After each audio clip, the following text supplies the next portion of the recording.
Ladies and gentlemen, boys and girls, children of all ages, welcome to the channel. You know who it is. It's your boy, World of Wrestling, here today to discuss about AEW Rampage, June 3rd, 2022 review.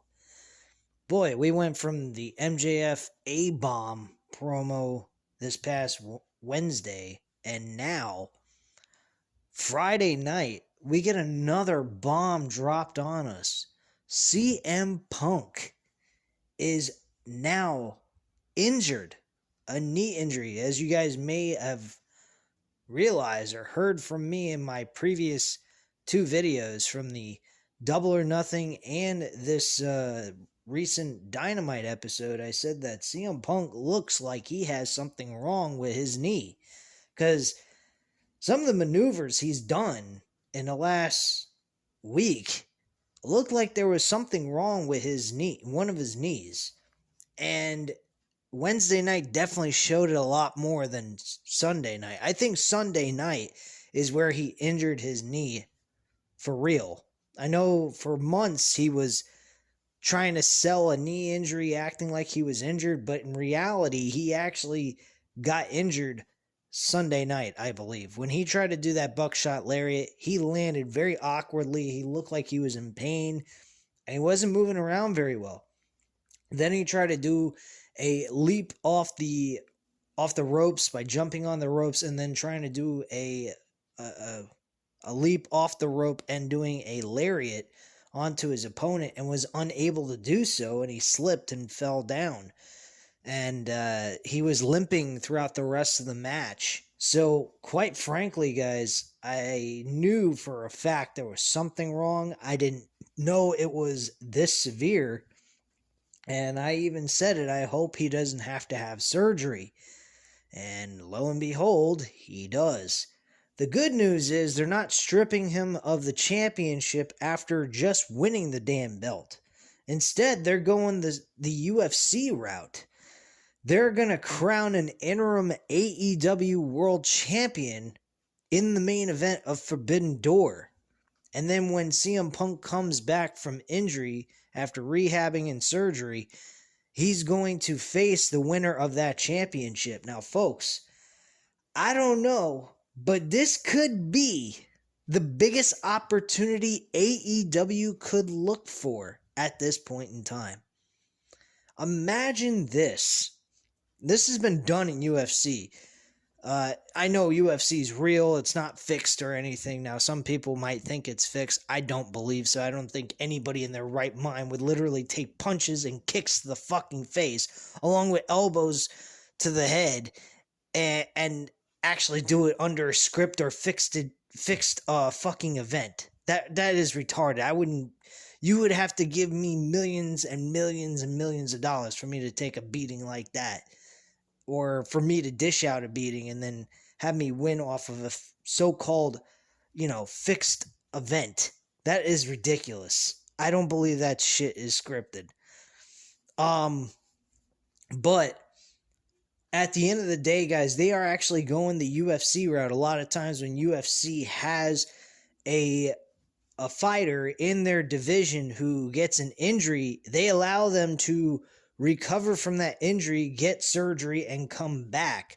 Now, depending on how long the surgery is, like how long they're going to be out. If they're out for like a long time, like they went through training, rehabbing the injured body part and so forth, and they re-injure it again in the middle of training, they're going to strip them of the title. I believe that's probably the same route AEW is going to do in case something like this does happen. But they're going to have a battle royal on Dynamite this coming Wednesday. I would not be shocked that MJF wins the battle royal to go on to face Jon Moxley. Now, think of this. This is poetic justice. Jon Moxley and him competed over the AEW World Championship at AEW All Out 2020. Imagine this. Jon Moxley, MJF number 2, and MJF beats him to win the interim championship. So now he's just a pretend champion. He's carrying around the belt. He's going to be upset. He's like, I should be the number one guy in this company, yada, yada, yada. And he's just like, I'm going to prove it to you that I should just have the title and be the true official champion. This will lead up to hopefully by All Out. Hopefully by All Out, CM Punk will be recovered from injury. It doesn't seem like it's going to be a long-term injury. He said it's just a bump in the road, so I'm assuming maybe like 8 weeks or so, somewhere around there, like a couple of months, 2 or 3 months maybe, which is more than enough time for him to show up at All Out anyhow. So if this is only like 8-week recovery, then it's no big deal. They'll be able to build off of that with him and MJF going into All Out, and then MJF winning and becoming the official world champion. I think that'd be great.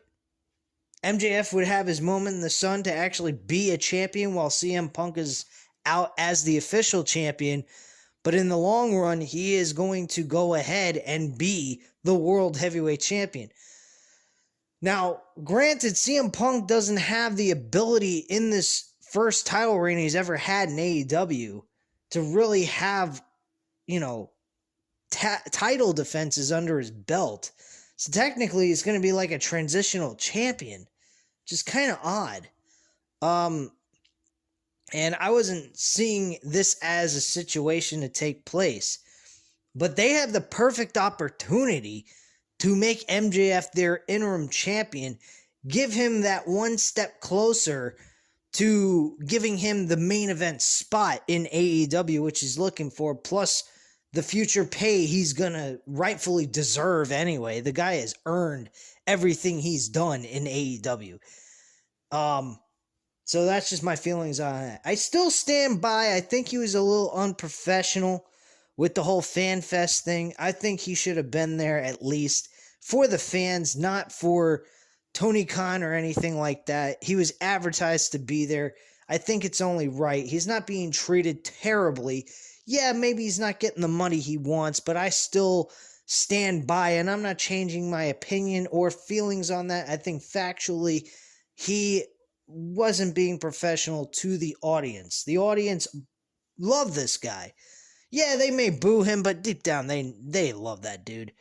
There's no doubt about it. They're playing kayfabe with him. They're hating on him because he's playing a role that is shitting on them. What are they going to do? Cheer him on? Yeah, tell us to go fuck ourselves. Woohoo! Well, actually, Wednesday night, that's basically what he did anyway. But they still loved him for it. They loved him because they felt that, hey, you might be right about us. We're fickle. We change our minds from one second to the next. And you know what? That's just human nature, folks. And if you don't believe that, you may want to take a look in the fucking mirror.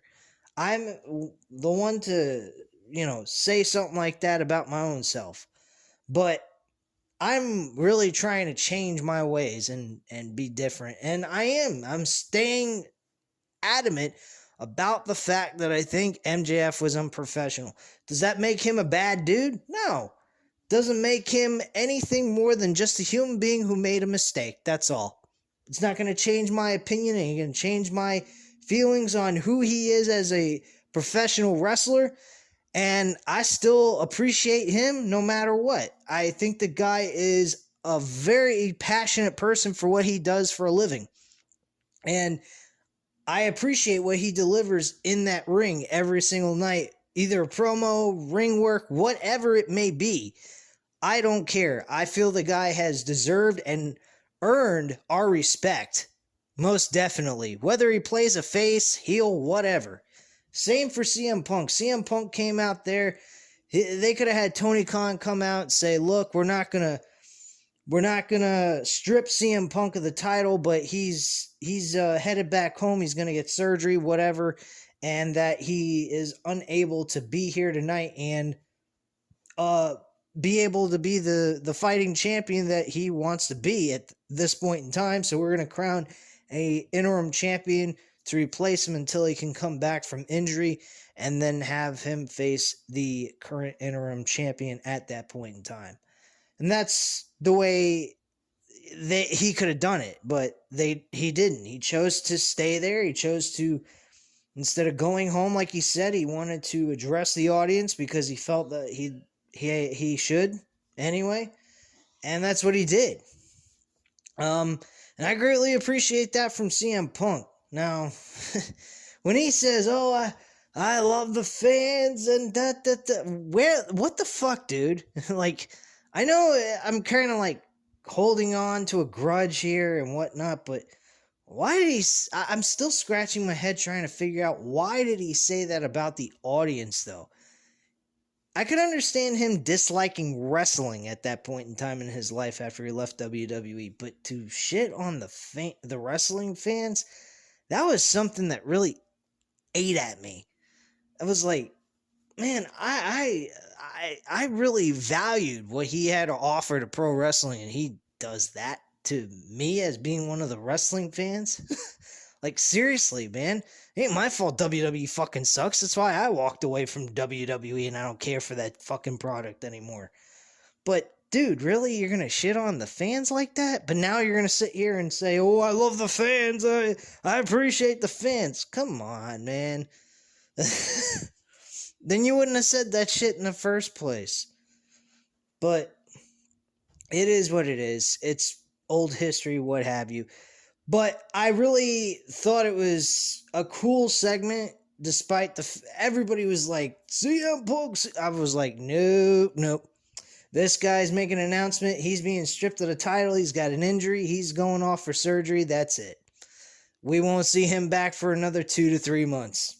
And that's what happened. Only the title wasn't stripped. He is still the champion, and the title will be defended and unified later on down the road when he comes back from injury. So I really like this idea, man. An interim champion until the true champion comes back so he can defend the title and unify the two belts. This is very much like UFC type of mentality. And it feels realistic. This is something they would do in real sports. I mean, in real sports, they give you a full year to defend your championship.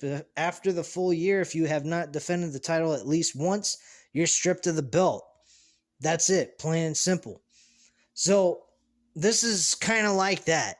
And I hope they keep it that way because, to be all honest with you guys, I don't believe a world champion in pro wrestling needs to defend their title every fucking month like WWE does. Which they're not going to be doing right now because Roman Reigns is their champion for both brands. If there is even a brand to speak of at this point, from what I'm hearing, there really isn't. They got Raw and SmackDown guys appearing on both shows. So, honestly, I don't even know what to fucking think about that anymore. Whatever the hell of this shit is with WWE. I mean, I watched Raw for 2 hours and 15 minutes this past Monday and couldn't sit all the way through it because I was getting bored out of my fucking mind. I can't even believe I got through 2 hours and 15 minutes of it. But bottom line, this is a great and unique thing that's happening in AEW. They took a negative and turned it into a positive. Something NXT used to do. If you remember back in the day with Aleister Black. Aleister Black, I believe, was the World Heavyweight Champion. He had a back injury, and they turned it into a positive. So kudos for AEW trying to turn an injury into a positive, and that's what they did here with granting for an interim champion to defend the title in replacement of CM Punk until he can come back and defend the title in a unification match. I think that's awesome. Great job by AEW and Tony Khan for thinking outside the box for once, unlike some of these other wrestling promotions that we watch on a week-to-week basis. That would even include Impact Wrestling. I mean, Impact Wrestling would probably do something like what WWE would do. WWE would do what WWE would do. They just strip the champion of the title, not allow them to defend the title in a future match, and have an interim champion for the time being. They wouldn't do that. So that's just the way things are right now in AEW. So we are going to have a crowned AEW World Champion For some strange reason, though, Jon Moxley is chosen to be one of the number one contenders for this interim championship. Why they're doing it that way, I don't know. That's something WWE would do in a situation like that, which I don't particularly like.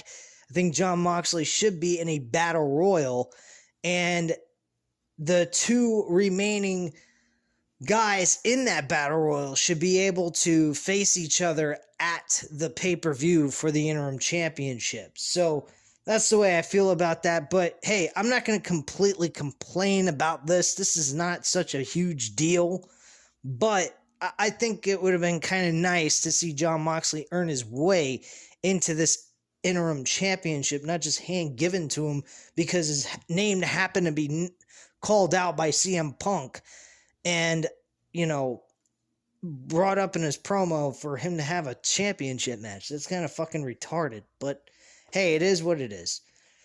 But yeah, this was a very nice promo. I know I've gone way too long for this. But moving on, we had the very first match on the show was the Young Bucks against the Lucha Brothers. This was a fucking excellent tag team matchup. Once again, the Young Bucks and the Lucha Brothers, second time in AEW to compete in a tag team match and actually excelling at it. This time it wasn't inside of a steel cage like they did it All Out last year. This was like a legitimate tag team match. Now, granted, there were moments in this match where there was a lot of breakdown of the referee not doing his job. I mean, I'm starting to believe that we're in luchador wrestling at this point. I mean, isn't luchador tag team wrestling with no rules? I mean, they pretty much can come in and out of the ring whenever the hell they feel like it without making tags. I mean, that's what I kind of feel like AEW is done with tag team wrestling in AEW. It's luchador rules. I mean, you can just go ahead and have a tornado tag match. Every fucking match. They just happen to be on the side of the apron in the beginning, but then everything breaks down and turns into a complete fucking joke fest. I mean, what has ever happened to old school tag team wrestling? I mean, you don't see that kind of breakdown so much in the old school tag team wrestling. Look at the fucking Road Warriors and the Steiner Brothers. I mean, they didn't do that kind of shit every match. I mean, it happened near the end, something like that, but it didn't happen throughout most of the fucking match. Now, granted, despite the fact I'm a little upset by the whole, fuckery of rules here and it turning into lucha libre wrestling type shit, this was a good match. This was a solid, entertaining matchup. It had a lot to offer. It could have been the fucking main event of the show, to be perfectly honest with you. It outdid the TNT Championship main event. The TNT Championship main event was okay. It wasn't nothing special. I mean, they gave him like 10, 12 minutes. Dante Martin lost to Scorpio Sky. That's not all that fucking surprising anyway. But yeah, that's what happened there. Scorpio Sky lost Scorpio Sky beat Dante Martin. I meant to say Dante Martin lost to Scorpio Sky. And we also had the Will Hobbs and Ricky Starks facing these jobber tag teams. And they beat the shit out of them in less than the fucking so-called promo they had airing at the same time the match was going. The promo went longer than the match. And even Taz brought that up. And they defeated them very quickly. The other match that took place just before the main event was Athena in action against Kiera Hogan. This was a fucking good match. Kiera Hogan and Athena did a good job in this match. The women's wrestling is getting a lot better. I mean, seriously, they are improving each and every single week. I don't know what's going on. I mean, ever since the fucking pay-per-view, actually, it's getting better each and every show since the pay-per-view, I should say. And man, they are getting better and better each time they are appearing in the last week. Since Sunday of last week up to now, the women's matches are getting better. This is insane, man. By the way, I did go back and I watched the Thunder Rosa versus Serena Deeb match, and I gotta say that match was actually damn good. Um, I even super chatted JD from New York 206 that I actually was burnt out and barely paid attention to that women's match, and he said, "Dude, you missed out on a good match, man. You ought to go back and watch it." So I did, and man, that he was not lying. That match was good. That was a decent match. Britt Baker and Ruby Soho was another good match. Both of the women's matches on that pay-per-view was good. The Anna Jay and Jade Cargill match, I didn't particularly care for that. That was kind of more of like a go take a piss break type of match. It wasn't even really all that necessary to be on the pay-per-view. All that was just filler bullshit. But yeah, Athena, Kiera Hogan. Athena won this match in her debut, of course. Tony Khan is doing the right thing by posting her and putting her in live television, putting her on Rampage and putting her on Dynamite. There is no reason why this woman belongs on Dark. Ruby Soho does not belong on Dark. These women are going to help elevate the women's division. Plain and simple. There is no reason in the world that these women should be on Dark at all. I mean, if you want to give them tune-up matches just to give them a match for that one night, fine. But they need to be on Rampage and Dynamite. Those are shows they belong on. They are stars. They're women that you can utilize for your division and make your division better. Man, am I fucking up with what I'm trying to say here? What the fuck, man? Anyway, point being is, these two women are great for this women's division. Plain and simple. They need to be on Dynamite and Rampage each and every week that you can utilize them. That's number one. Number two, Athena beating Jade Cargill for the TBS Women's Championship. I'm cool with that idea. Do I want to see her lose the title right away to Athena? No. I think they need to build this up. I think Jade Cargill needs to win by a fuckery ending to sustain her undefeated streak, but then Athena regains the right to challenge her for the title at another point in time. I would say, All Out in Chicago in September, and then have her beat Jade Cargill for the TBS Women's Championship at All Out this year. That's when I would have her lose the championship. So that's just my thoughts on that. Overall, guys, this was a very solid, entertaining Rampage, despite the fact of the injury of CM Punk. This was fun. I enjoyed it for the hour that it was. And can't wait to see Dynamite. These shows, since fucking Double or Nothing, have been superb. I love the reality. I want more reality going on this show. I really do. I love what we saw with MJF. I love what they're doing with CM Punk's situation. These are things they need to start doing. Fuck these goofy, dorked out storylines they do on a regular basis. Malachi Black with his House of Black shit.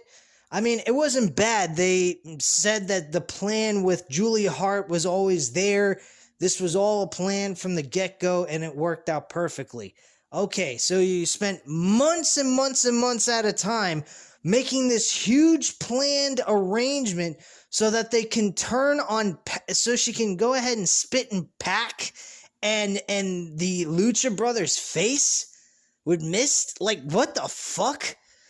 Oh, wow, this is really, really fucking great shit. I mean, don't get me wrong, Julia Hart looks pretty fucking cool as hell with the House of Black. It's definitely a different look for her. Not to mention, she looks better than fucking Rhea Ripley with Judgment Day. Let's be honest, Judgment Day is just a fucking rip off of House of Black or the Dark Order, when Dark Order was actually the Dark Order instead of some joke show, circus clowns, pretending to be, sports entertainers or some shit. But bottom line, this was a good show. And man, like I said, I hope we continue to see more storylines of what we've seen with MJF.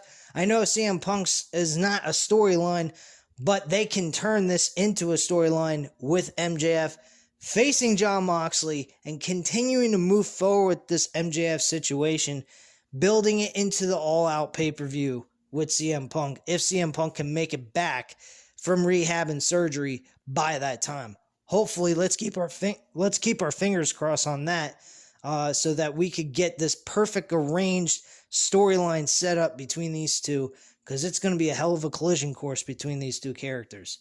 So that's all I have to say at this time. You know what to do. Hit the like button if you like the video. Hit the subscribe button if you're not already subscribed to the channel, of course, and leave a comment down below. I'll definitely get back to you on that, and I thank you guys very much for watching, and have a great night, guys. Bye.